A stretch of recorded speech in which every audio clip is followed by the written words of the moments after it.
Location.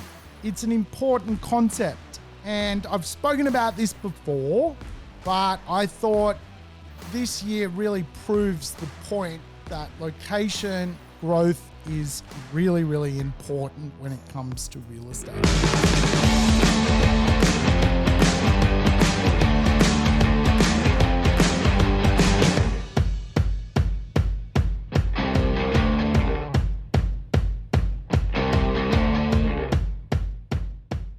Welcome to the Urban Property Investor. I'm your host, Sam Saggers, here to help you crack the code of real estate wealth. Today's show, location growth. Yes, we're going to dig into the idea that location matters in real estate. We've all heard the little phrase, location, location, location, but let's break it down. As property investors, there are different locations. So we're going to have a chat about that. Welcome back. If you're a regular listener, thank you for choosing to listen to this podcast. And of course, I hope you are taking some tips away when it comes to real estate investment. If it's your first time tuning in, welcome aboard. You are now an urban property investor. So thank you for, choosing me and listening to real estate advice from this podcast. Hey, I tell you what, play the show in double speed if it's your first time tuning in. That's how we do it around here. We go quick because my podcast can absolutely go way too long. So you double speed it. You just go onto your iPhone and press double speed and voila, there I am talking twice as fast. Hey, it's official. Raffy bashed cashew. It happened. Now, for any of my regular listeners, maybe you remember I had a dog, Hannah the dog, and Hannah the dog passed away. And before Hannah the dog passed away, when she was an old cripply dog lady, Cashew from the neighboring street bashed her. And so I said to myself, we're getting a new sheriff. And I chose a bull terrier. Yes, a little bull terrier. And of course, bull terriers are not fighting dogs despite their ugly look. But if you walk down the street with a bull terrier, no one wants to mess with you because they look ugly and fearsome. Well, it finally happened. Walked past Cashew's house. Guess what happened? Cashew came out and was barking, thought we were trying to invade his home. We weren't doing anything like that. We were just walking down the street. Cashew launches at Raffy. Whoa. Raffy just sort of, it's like before a UFC fight and you've got two fighters and they start, one of them starts sort of going a bit hypo. Well, this is what happened. Cashew, he's like a little, I don't know what you would call him, a little sort of brown, kind of like half golden retriever, half something else. Anyway, he launches at Raffy, tries to bite his face. Whoa. Raffy just sort of laughed at him and then just one big gollop smashed him. And then Cashew ran back in the house yelping. So there it is. Redemption for Hannah, the dog, by my new dog, the Gopnik himself, Raffy. So that's my life at the moment. I hope your life is doing well. But hey, that's 3 minutes you're never going to get back in your life, isn't it? Today, I wanted to dig into location growth. I have spoken about location growth before, and I think at the moment it's a very good reminder to talk about location growth because local factors determine the rate of capital growth in real estate. Local factors.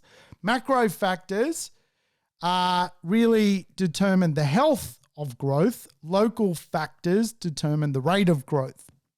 And of course, in my Forex growth plan, I've got kind of a few quadrants, if you like. I've got deal growth, which is really nice and simple. You can make money doing a deal. Everyone can make money doing a deal, buying well, adding some value, all that kind of fun stuff.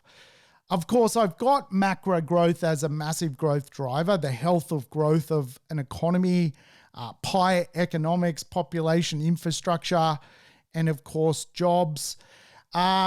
And I've also got really emotional growth, behavioral growth, or predictive growth. I've got 3 naming conventions for the one concept, which is, of course, if you've got a really good property and it's got a view, or it's next door to the beach, or whatever it may be, it's going to create emotion. And what drives capital growth in real estate ultimately is people paying more for real estate because of that emotional anchor. So if real estate has an anchor that creates emotion, you get capital growth. But location, it's an important concept. And I've spoken about this before, but I thought this year really proves the point that location growth is really, really important when it comes to real estate. And if we want to break it down, really when it comes to marketplaces, locations can be divided into 5 markets. 5.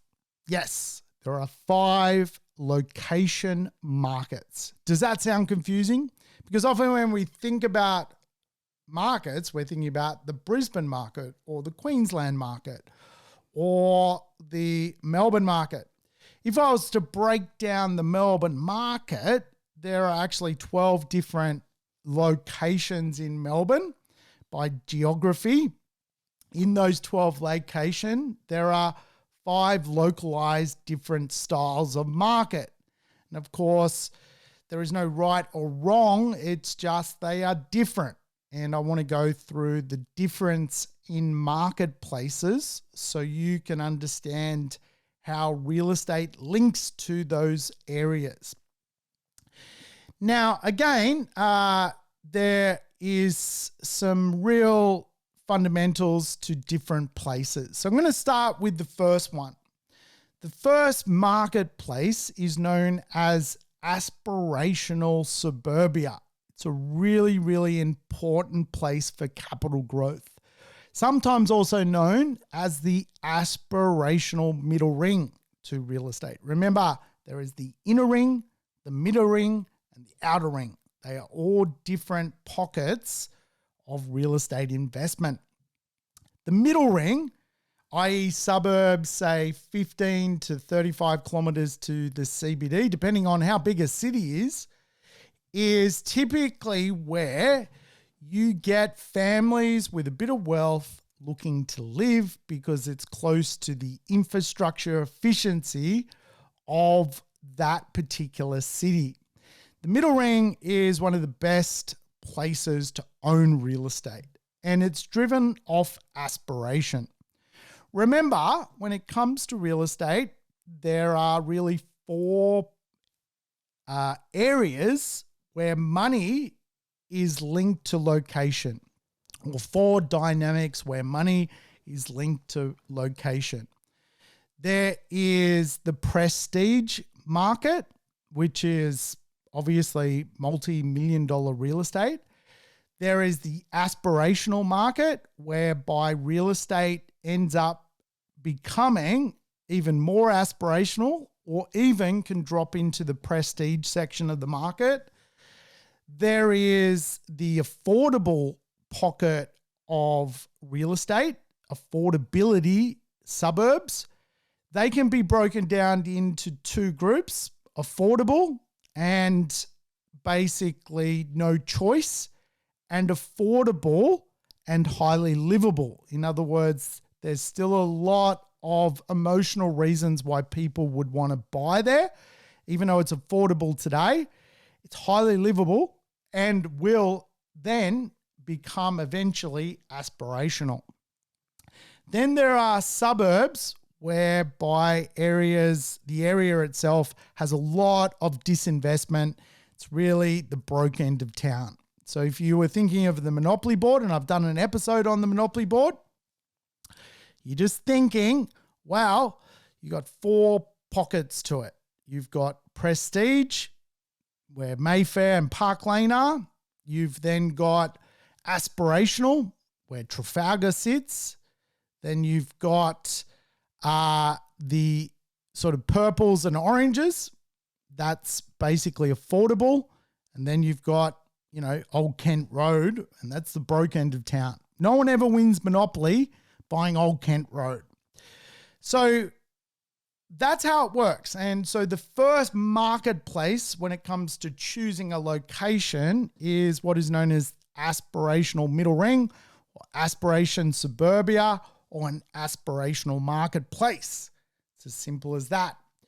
If you were on the Monopoly board, you'd be buying the sort of yellows, if you like. So what drives a suburb to become aspirational? Why do people want to pay more for a neighborhood? Well, this is where you need to understand the 5 belts of an aspirational marketplace. The first belt is the sand belt, which is really, really simple. It's also known as the blue belt, if you like. Water. Water equals profits when it comes to real estate investment. If you've got a suburban neighborhood and it's close to water, it's going to tick a lot of boxes now and surely down the track. Remember, Australia will be over 40 million people by 2060, some even say 2050. And that's a lot of people trying to use waterways. So if you own real estate close to that, the sand belt, you're going to do really, really, really well. And again, if I was to go down to Bayside, Melbourne, there's some great suburbs, Hampton, Hyatt, Sandringham, beautiful places. And they're very aspirational places. The sand belt is what those suburbs really represent. Also, when it comes to aspirational marketplaces, you've got in the middle ring quite often school belts. Some cultures just love schools. And for that reason, suburbs which have really, really good scoring schools, of course, schools carry a score. If they're highly ranked as education places, the suburb gets this kind of effect of smart economics. And as such, you get this affluent level of people wanting to all live in the school belt zone to have the opportunity to send their kids to that school. Usually it is also a public school, so paying for the school fees is not a major thing. And all of a sudden you get people spending more on their properties to live closer to the schools. It also links to private schools where, of course, there is the ability for children to go to very well-to-do schools and do it comfortably. So school belts are a massive driver of aspirational suburbia, or the aspirational middle ring. The next belt is the green belt, and I've talked about this before. Green space is worth money. Parks, bushlands, these equal profits. And again, for a lot of cities, they protect their green space and their bushland and will do forever. Now, one of the big reasons is also air quality. Cities need certain levels of air quality, so they protect bushland and also green space to create better air quality for people. It's kind of a macro reason. At a localized level, it's just pleasant to go to the park or go for a bushwalk. And so from a real estate investment point of view, aspirational suburbia, absolute awesome place to invest. Cultural belts are also huge drivers of an aspirational marketplace. Cultural belts could include any type of culture that resonates with an area. If you think about a surf beach in a major aspirational market in Sydney, you could have Bondi or Manly. They attract the culture of people wanting to live close to that surf culture. It could be the Australian Chinese community here in Sydney, Chatswood, very aspirational place if your background is Chinese. And of course, that's how it works. if you get more of one group wanting to live in a certain pocket, whether they're surfers down at Bondi or Australian Chinese at Chatswood, the point is if more aspirational people from that identify as one culture want to live in one pocket, then you get this kind of capital growth effect from the real estate. So the belts are really, really important. The final belt is education and medical. Again, education and medical in this context is universities and hospitals. For a lot of the aspirational part of the world, they want to live close to these dynamics. They want to be close to the hospital, close to the university systems, and they provide, again, this concept of aspiration. And, if you look at some of the major universities in Sydney, University of Sydney, Macquarie University, you've got them located in really what we would call aspirational suburbs. So again, that's how it works. So if you want to choose a marketplace to invest as a location market, remember the idea of growth is local factors determine the rate of growth, macro factors determine the health of growth. At a local level, a very good way to invest is to use the aspirational marketplaces to succeed. Now, I'm a big believer in buying in aspirational suburbs. I'm also a believer in buying in affordable and livable suburbs that will then become aspirational, i.e. the ripple effect, the next suburb effect. So certainly pockets I'm looking at the moment where they're going to be the next suburb because they've got a sand belt, they've got a green belt, they've got school belts. They are just yet to become hugely expensive. That's what we want. We want to choose a location where the local factors will determine the rate of growth. Local factors, sand belt, school belt, education, medical precincts, cultural belts, and so forth. So really, really good way to think about marketplaces. And again, like when we break down locations, this is the sport we're doing today. Because if I was to analyze, the Melbourne market, you could be looking at the prestige housing market, you could be looking at the outer land market, you could be looking at the unit market, you could be looking at the townhouse market. So it's a bit confusing. And so I always break down location first. Location determines the rate of growth. This is why it's really, really important when it comes to being a property investor to think about location. I would put it as one of the most important things you could ever do. More important than, for example, buying a property and getting a $30,000 discount or a $50,000 discount. That's maybe a good mathematical equation, but if it's in a place which sucks, which is full of disinvestment, that's never going to become aspirational, what's the point? I'd prefer to pay more for a property in a better market at a location level to get myself success from real estate. So the next location when it comes to a location growth strategy is what we would often call oligopoly marketplaces. Oligopolies.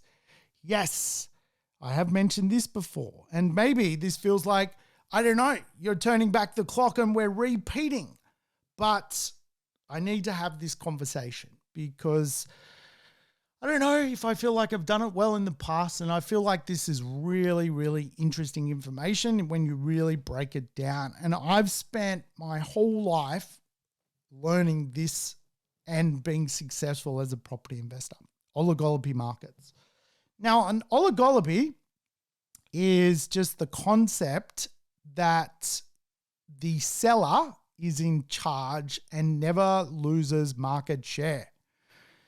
If you were to think about supermarkets, and I've mentioned this before here in Australia, Coles, Woolworths, IGA, they're an oligopoly.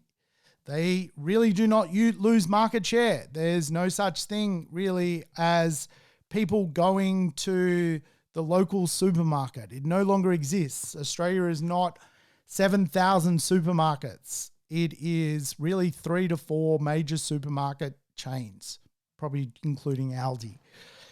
And so the seller, the supermarket, is really the dictator of the price.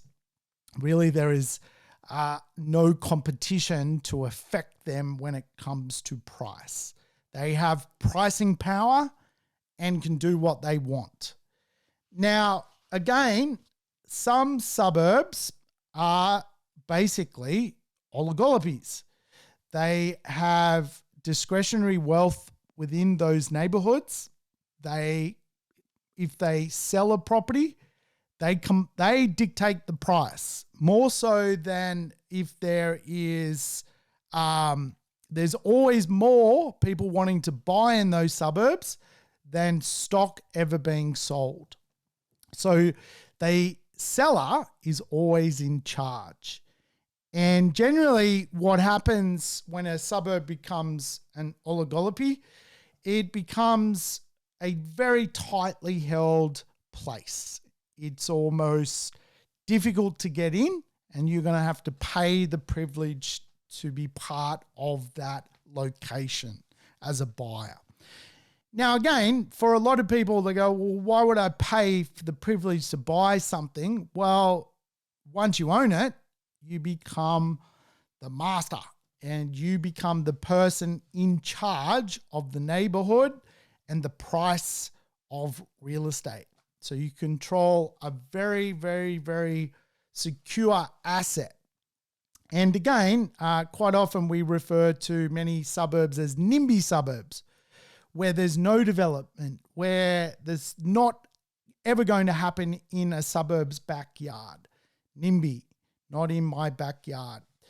When you own real estate as a NIMBY, you really control the market because it's very hard for people to get into that market. And if they want to participate in that location as a market, they got to pay the piper.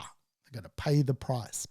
So you might have to pay the price to get in, but eventually that also is a reward for you because your neighbors will always be selling at a much more, dynamic price into the future because of the uniqueness of the location. It's usually limited by supply. Usually NIMBY suburbs are quite character in their look and feel. They have different properties from many years ago.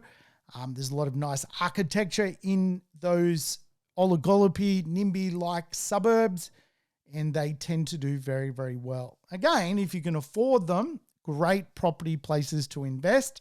And today, the ratio of, in fact, looking at the apartment market in those suburbs can also warrant success if it's the right apartment or townhouse. Why? Tightly held. Very, very good marketplaces.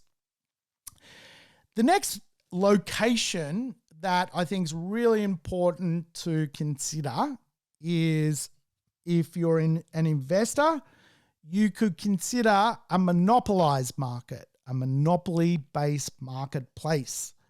Now, Monopoly is obviously a board game, but it also is the concept that a suburb is built out and you get the monopoly effect. When land disappears, it goes up in value. And so quite often what you'll find is a suburb or location is going through the monopoly effect. It's going through no more available levels of construction or build, and then all of a sudden you get this effect where that location reaches a monopoly level. Everything's basically sold out and there is no more supply, and you really get this kind of effect where prices are going to go up because land has now run out.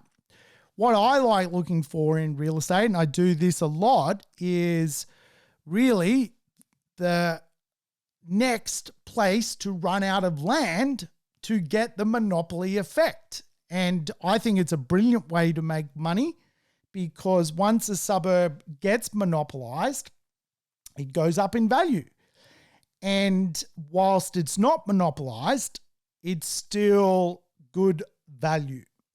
And so there's a, I guess, effect where you've got to weigh up, well, will that area be monopolized in the next year, 2 or 3, or will that area be monopolized in the next 30, 40, 50 years? It's a big difference. And again, the monopoly effect is an awesome way to make money. I love doing it in infill locations where you basically see a diminishing level of availability of land, and then it compresses and compresses, and boom, monopoly. It's all monopolized. There is nothing left. When land runs out, it goes up in value. So from a location point of view, we've been through aspirational, we've been through oligopolies, we've been through monopolies, and of course there are others. Really, the opposite to a monopoly-based marketplace is what we refer to as a competition market. A competition location. The market or the local market is driven generally by price. Price is really the only differential in a competition marketplace. In other words, there is no sand belt, there is no cultural belt, there is no school belt, there is no educational medical belt, there is no green belt, there is no oligopoly, there is no monopoly. So what is left is just the good old-fashioned competition. Now, quite often for property investors, they will enter competition marketplaces because of budgets. And here in Australia, it's very common to go to, for example, areas that are sprawling further and further and further. And really, there is a level of, in those areas, homogeneous housing being created. And so it's very common for property investors to go to competition marketplaces. Again, competition marketplaces are a bit of a double-edged sword. If you get it wrong, you're basically really subject to the macro market, the health of the market, because really the only difference between your property and the one next door is going to be price. However, in competition marketplaces where price is really why people are going there, you see it driven off the back of population growth. So more people moving to those neighborhoods because of affordability. Remember, there's a difference between affordability and affordable lifestyle. So if we are going into a competition marketplace, really what we want to do is find the best lifestyle precincts in that competition marketplace to elevate ourselves above the competition. And again, really what we're trying to do is find something that's interesting to the market, that is unique, that is different, but stands out from the crowd, so you're not part of the overall competition. So competition marketplaces are marketplaces where you really got to look at a local level, and then at a street level, and then at a property level to make sure that you're doing something that is going to rocket into the future. The practicality is a lot of property investors need to buy in competition marketplaces. There's no right or wrong. You've just got to do it right. Well, that didn't come out well, did it? There's no right or wrong. You just got to do it right. It's actually, yes, there is a wrong, and yes, there is a right, and you want to do it right. You don't want to do it wrong. That sounds better, I think. I don't know. That came out all weird. But of course, like some of the best ways to think about buying in a competition market is community. If you are going to a new area where competition is rife, there's tons of houses being built, you want a really good localized community. You actually want to take the concept of a monopoly and put it into the competition marketplaces, or the concept of aspiration and put it into that competition marketplace. So again, like aspirational markets can be, for example, with a sand belt, with a beach, you know, the house price is going to be well over probably $1.5 million, probably closer to 3. So for many property investors, that's not a solution to their problem becoming an investor. So what you do is you go to competition marketplaces and then you take the approach of what has worked in other locations. In other locations, buying in the neighborhood that's being built out next has worked. So I'm going to do that in this competition marketplace. I'm going to make the best analysis of what next for that area. And again, it's just the way, obviously, real estate works from a location point of view. Population growth corridors, you may look at a competition marketplace and go, well, this one's the next to fill out and fill up with people.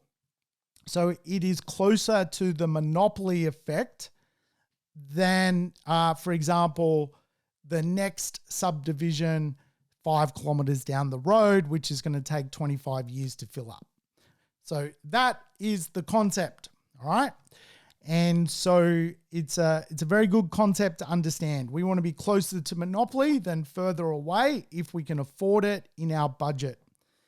And the final location marketplace, if you like, is what we would refer to as emerging marketplaces driven by gentrification or gentrification markets. Yes. As time goes on, places improve. Gentry is just the concept that wealthier people are drawn to the suburb, and obviously that wealth impacts property values. So if we can follow the gentry, we're going to make money out of real estate. It's going to emerge as we own it. And I'm a big fan of gentrification marketplaces, suburbs which are just going to improve over time and going to end up being highly successful later on in my property journey. Remember, as a property investor, you have to go and find a problem. A problem for a suburb is it's an ugly duckling. The solution to that ugliness is eventually gentrification and the gentry coming to the suburb. So if you buy the gentry, i.e. something that is fully gentrified, you're obviously going to pay more than something which is ungentrified. When it comes to understanding gentrification, it's really important that something's going to drive the gentrification. Usually drivers of gentrification are things like location, things like retail, things like infrastructure. They drive change. And again, if an area is a great place to live, work, and play, but it's underpriced, it's going to gentrify.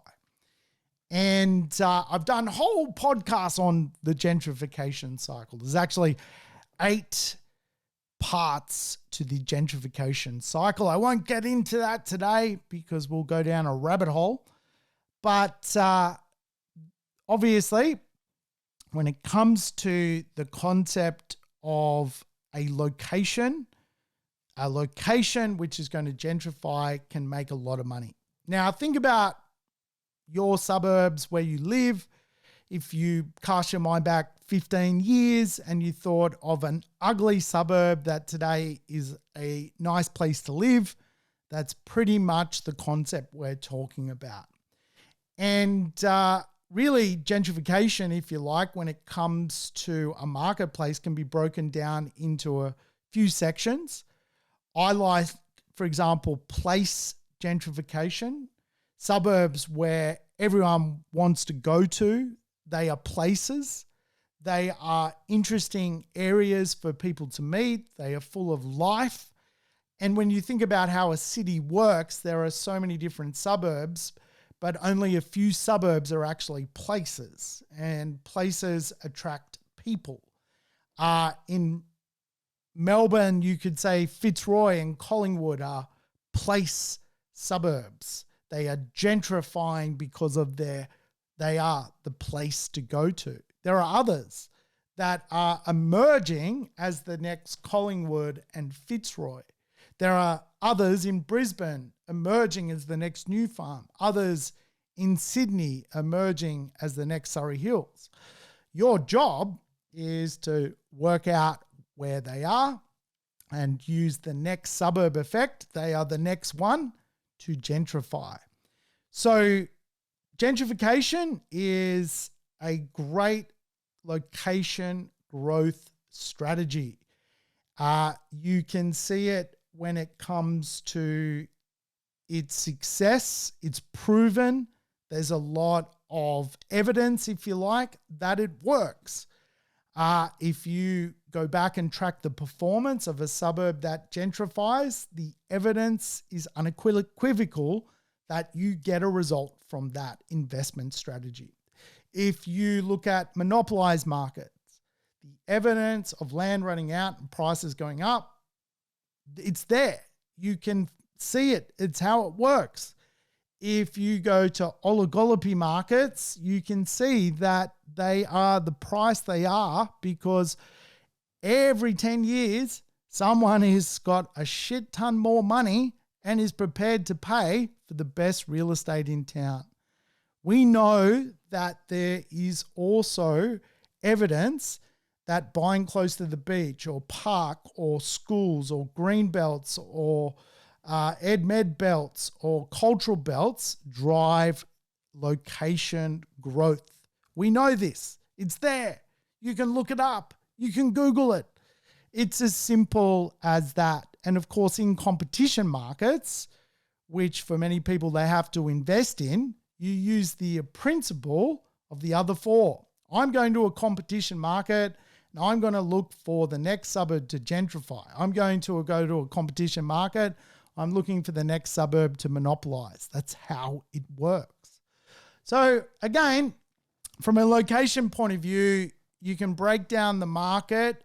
It's very important. Obviously, the caveat to what I'm talking about is real estate is very much a localized concept. And when we talk about it being a localized concept, it's very, very critical because at the end of the day, a local person needs to like the street and the property. A local person, not an interstate investor, not a investor, a local person. You're buying a property and someday someone has to pay more than you have paid for that real estate. How is that going to happen? Well, it's usually going to happen from two metrics, the supply side and the demand side. The supply side is fairly simple. When land runs out, it goes up in value. And of course, this pertains to even, for example, apartments and townhouses. Land runs out and certain areas have restrictions on what townhouses and apartments can go into that land. Then, of course, the supply of existing stock and any stock that can be squeezed into that system goes up in value. So that's the supply side. The demand side is the monopoly board. People are trying to make more in this world, not necessarily make less in this world. And as we know, Australia's got a hungry population looking to come and live here. So we get the population effect of people always looking to grow. When people come and they want to grow, they love, for example, affordable and aspirational areas. They love to buy in those pockets. And so we know that there's always a higher level of people to come and buy those properties. as areas become more interesting to the marketplace or harder to get into, it's almost a effect where people clamor over the top of each other to get into those neighborhoods. They've got the best schools, they've got the best transport, best green space, best beaches, they have the best heritage. All of a sudden, you get this constant growth. And what we want from real estate is not one cycle worth of growth or a fad. We don't want just to make a few bob and then it all end. We want constant levels of performance and cycle after cycle after cycle. We want our real estate to be interesting to the market, not just the day we buy, but also into the many cycles we travel through. We can do this through controlling the location narrative. Anyway, I hope that has helped you understand the location dynamics out there. I have mentioned this before. If it feels like a repeat, I apologize. But I really wanted to have the conversation today. I don't know, I just woke up with this urge. We've got to go to locations because I guess I'm seeing it off the back of the rental sort of booms at the moment, if you like. Is this a rental boom? It's crazy out there.